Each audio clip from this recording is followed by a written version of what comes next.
రాష్ట్రంలో బ్రాహ్మణులపై యథేచ్ఛగా దౌర్జన్యాలు సాగుతున్నాయని, వారిని కూటమి ప్రభుత్వం బలహీనులుగా చూస్తుందని, అందుకు విజయవాడలోని శాతవాహన కాలేజ్ కూల్చివేత తార్కాణంగా నిలుస్తుందని మాజీ ఎమ్మెల్యే మల్లాది విష్ణు వెల్లడించారు. కాలేజీని కూల్చేస్తుంటే పోలీసులు ఏం చేస్తున్నారన్న ఆయన దీనిపై ప్రభుత్వం సమాధానం చెప్పాలని డిమాండ్ చేశారు. కూల్చిన కాలేజీ శిథిలాల కింద విద్యార్థుల సర్టిఫికేట్లు ఉన్నా కూటమి ప్రభుత్వం చోద్యం చూస్తుందని ఆయన ఆక్షేపించారు. ఇటీవలే శాతవాహన కాలేజ్ ప్రిన్సిపాల్ కిడ్నాప్‌కు గురయ్యారని, కాలేజీకి చెందిన 5 ఎకరాల భూమిపై కొందరు కన్నుపడిందని, ఆ భూమి కబ్జా కోసమే ఈ దౌర్జన్యం కూల్చివేత సాగిందని చెప్పారు. కోర్టు తీర్పు ఉందని ఎలాంటి దౌర్జన్యమైనా చేస్తారా అని పార్టీ కేంద్ర కార్యాలయంలో మీడియాతో మాట్లాడిన మల్లాది విష్ణు ప్రశ్నించారు. ఆ రోజుల్లోనే నగరంలో ఉన్నటువంటి పెద్దలు కొంతమంది అర్బన్ ల్యాండ్ సీలింగ్లో ఉన్నటువంటి భూమిని ఆ సొసైటీకి అగ్రిమెంట్ చేశారు. కొంతమంది యుఎల్సీలో ఉన్నటువంటి ల్యాండ్ని వాళ్ళకి సొసైటీకి ఇచ్చారు.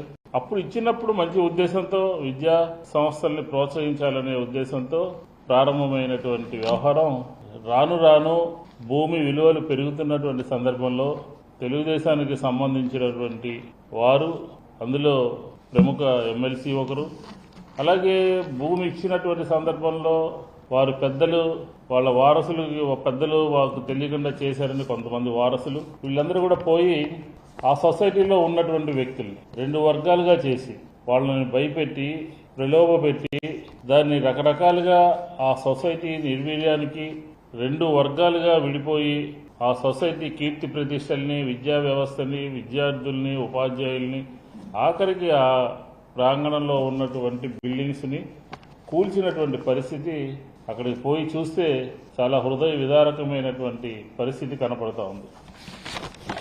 ఎందుకంటున్నామంటే రాష్ట్రంలో రెడ్ బుక్ పరిపాలన నడుస్తుంది. ఆ రెడ్ బుక్ పరిపాలన ఊరికినే సామాన్యుల మీదకో, పార్టీ కార్యకర్తల మీదకో, లేకపోతే ఇతరుల మీదకో ఎగురుకుంటూ వెళ్లేటటువంటి రాష్ట్ర ప్రభుత్వ యంత్రాంగం, పోలీసులు రెడ్ బుక్ రాజ్యాంగం అంటారు కదా. లోకేష్ గారు పోర్ట్ఫోలియో సంబంధించినటువంటి విద్యా వ్యవస్థకు సంబంధించినటువంటి ఈ శాతవాహన కళాశాల కూలుస్తూ ఉంటే ఎడ్యుకేషన్ డిపార్ట్మెంట్ ఏం చేస్తుంది, లోకేష్ గారు ఏం చేస్తున్నారో సమాధానం చెప్పాలి.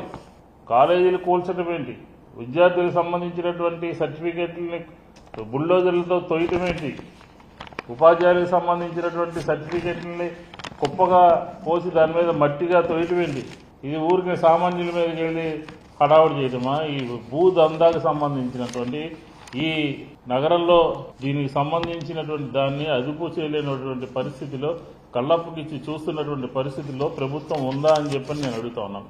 ఇదంతా కూడా పూర్వం ఎక్సెస్ ల్యాండ్ అని, అర్బన్ ల్యాండ్ సీలింగ్ ల్యాండ్ అని సొసైటీకి ఇచ్చి వారు ఈరోజు మళ్ళీ మాకు కావాలని దానికి సంబంధించినటువంటి దౌర్జన్యాలు చేస్తూ, రౌడీజం చేస్తూ, బుల్డోజర్లు తీసుకొచ్చి కుప్పకూల్చే విధంగా చేస్తే